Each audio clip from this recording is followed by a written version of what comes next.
बिस्मिल्लाहिर्रहमानिर्रहीम। दोस्तों अस्सलाम वालेकुम। आज के इस वीडियो लेक्चर में मैं आपको नादरा ई सहूलत की सारी इंस्टॉलेशन बताऊंगा। किस तरह आप लोगों ने कि नादरा ई सहूलत की इंस्टॉलेशन करनी है। उसके लिए स्टेप्स ये हैं। सबसे पहले जो है आपने .NET फ्रेमवर्क इंस्टॉल करना है। नेट फ्रेमवर्क 4.6.2 ये मैंने पहले से इंस्टॉल किया हुआ है। यहाँ से आप देख सकते हैं कंट्रोल पैनल में जाके ये मैंने पहले से इंस्टॉल किया हुआ है माइक्रोसॉफ्ट .NET फ्रेमवर्क। ये आप लोगों ने इंस्टॉल कर लेना है। इसके बाद आपने जावा रन टाइम इन्वायरमेंट ये इंस्टॉल करना है। जावा रन टाइम इन्वायरमेंट ये बहुत ही ज़रूरी होता है। वो हम यहाँ से इंस्टॉल कर लेते हैं। ये भी पहले मैंने डाउनलोड करके रखा हुआ है।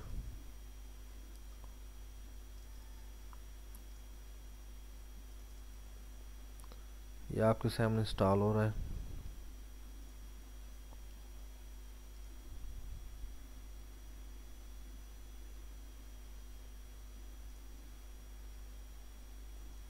पहले स्टेप में हम लोगों ने .NET फ्रेमवर्क 4.6.2 इंस्टॉल करना है। उसके बाद हमने जावा रन टाइम इन्वायरमेंट ये इंस्टॉल करना है।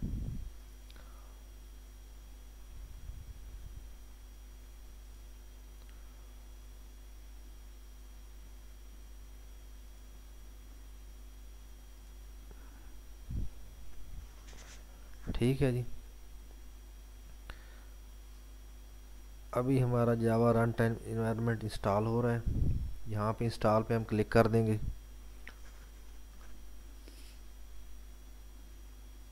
ये काफ़ी डिवाइसेस को सपोर्ट करता है, जिनमें से नादरा ई सहूलत एक है। ये आपके सामने इंस्टॉल हो रहा है। इसके बाद हम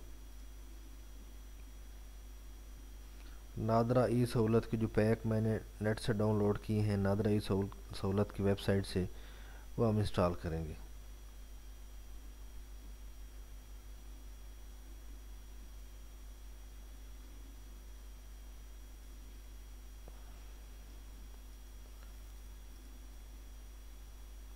ये जावा इंस्टॉल हो गया। जावा इंस्टॉलेशन के बाद हम लोग इसको जो है नादरा ई सहूलत के सॉफ्टवेयर की तरफ आते हैं। वो हम इंस्टॉल करते हैं। सबसे पहले हम ये इंस्टॉल करेंगे। ये आपके सामने सक्सेसफुल इंस्टॉल्ड जावा की विंडो आ गई। हम इसको क्लोज़ कर देते हैं। ठीक है, यहाँ से भी आप इसको क्लोज़ कर देते हैं। उसके बाद हम ये ई सहूलत के वर्जन को इंस्टॉल करते हैं।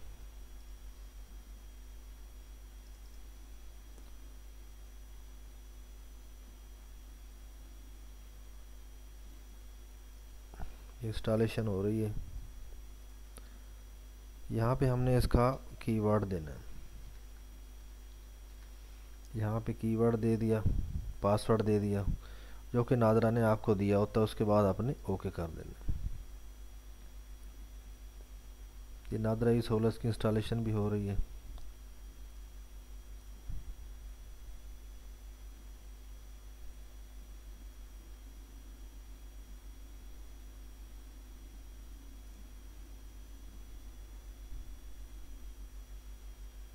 यहाँ से हम फिनिश कर देते हैं।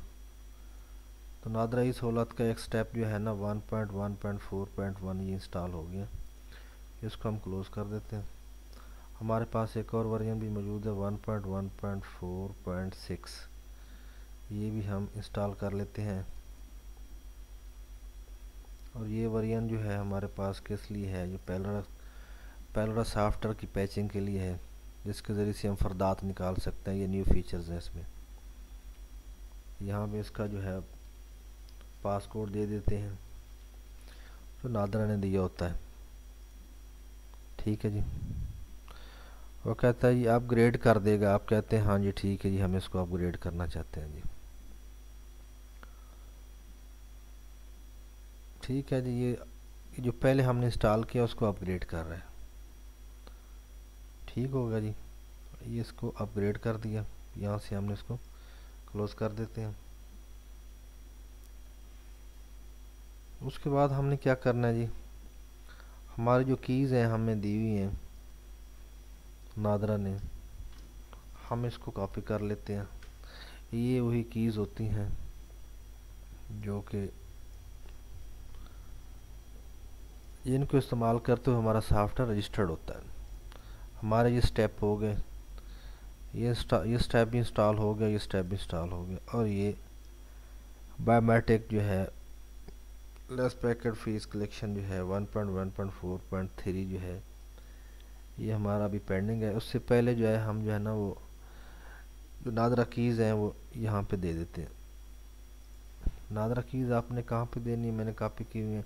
आपने जाना सी ड्राइव में, सी ड्राइव में क्यासिक पे जाएंगे, क्यासिक के बाद एक कीज़ का फोल्डर होता है, वहाँ पे आपने ये दोनों कीज़ पेस्ट कर देनी है।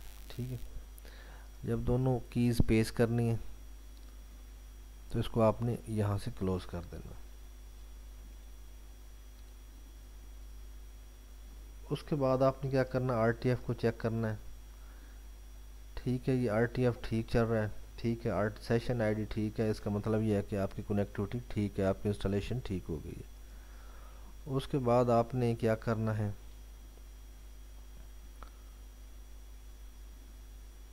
आप लोगों ने इसको इको स्टेटमेंट एक है,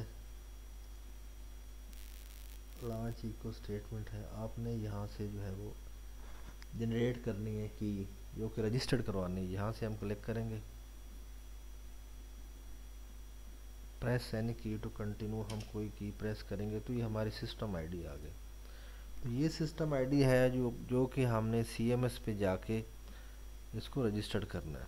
तो सीएमएस का पहले से ही ऑप्शन मौजूद है, वो मैंने खोला हुआ है। रजिस्टर्ड कंप्लेल पे हम जाएंगे, यहाँ से हम क्लिक करेंगे, यहाँ से हम अपना आईडी देंगे, पासवर्ड देंगे।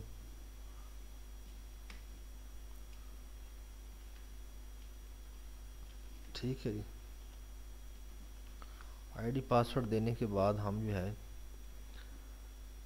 इसको लॉगिन पे क्लिक करेंगे। लॉगिन पे क्लिक करने के बाद हमने क्या करना है जी,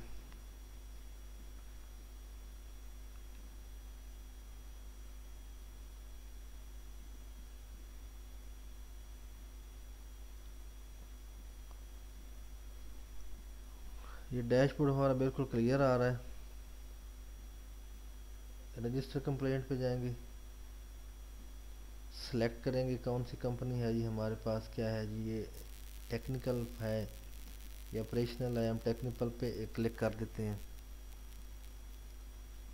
उसके बाद क्या है जी, मशीन आईडी, रिमार्क्स में आप क्या दे दें इसको, ये आईडी जो है ये आप कॉपी कर लें।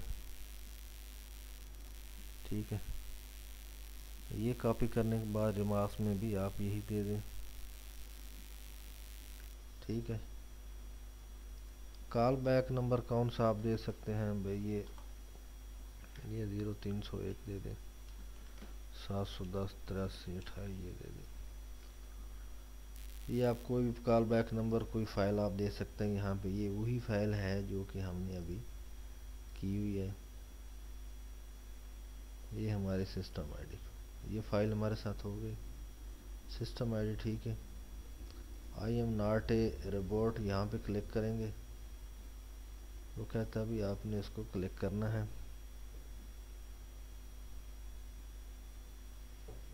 ठीक है, इसको स्किप कर दें।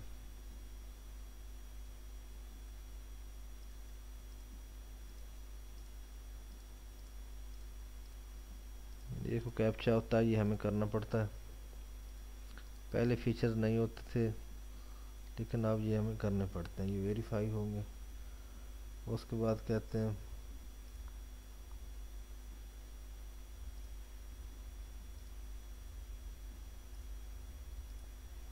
ये हमें कुछ क्लिक करना पड़ेगा। उसके बाद